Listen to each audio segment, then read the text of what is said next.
താമരമൊട്ടുകൾ. ആദ്യത്തെ നിയമനം അകലെയായിരിക്കുമെന്നറിയാം. എങ്കിലും ഇത്രയേറെ ഉൾവലിഞ്ഞ ഗ്രാമത്തിൻ്റെ ഒരു കോണിലേക്കാകുമെന്ന് സച്ചിൻ കരുതിയില്ല. 2 മണിക്കൂർ കൂടുമ്പോൾ മാത്രമുള്ള ബസ് നോക്കി അരമണിക്കൂർ മുമ്പേ ഇറങ്ങി. ആദ്യ ദിവസമാണല്ലോ. ബസ് സ്റ്റോപ്പിന് എതിർവശത്തെ തയ്യൽ കടയുടെ മുമ്പിൽ പതിവായി ഒരു പത്രമുണ്ടാകുമെന്ന് പ്രഭാകരേട്ടൻ പറഞ്ഞതോർത്തു.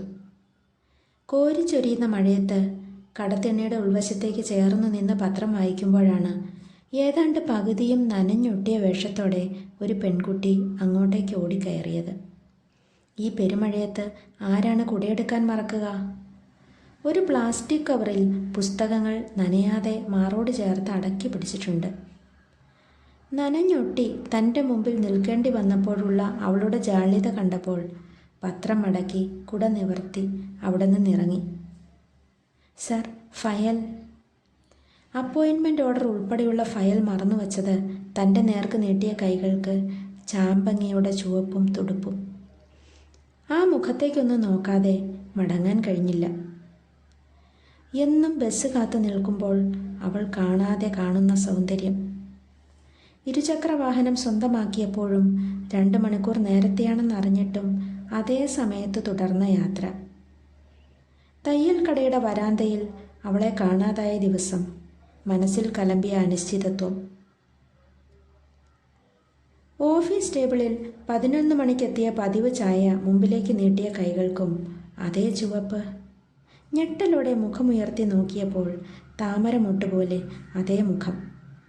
ഇനി ഒരിക്കലും തൻ്റെ മുമ്പിൽ വിരിയില്ല എന്ന് പറഞ്ഞ് വിശ്വസിപ്പിച്ച മനസ്സ് ഉന്മത്തമായി.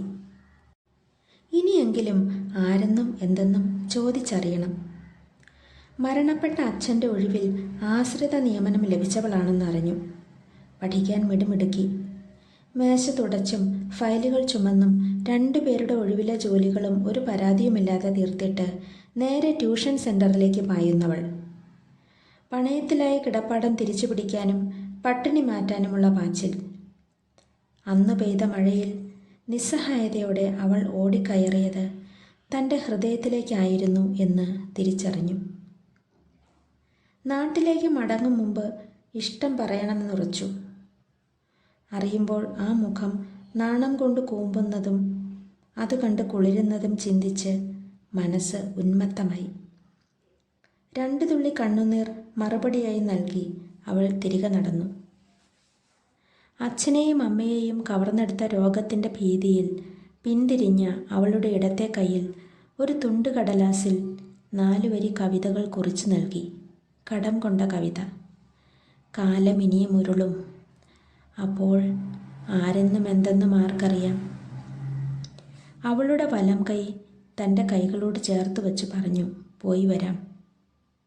അല്ല, ഒരുമിച്ച് പോയി വരാം. ഹൃദയത്തിൽ വിരിഞ്ഞ താമരമൊട്ടുകൾക്ക് അവളുടെ കണ്ണുകൾ ജലാശയം തീർത്തു.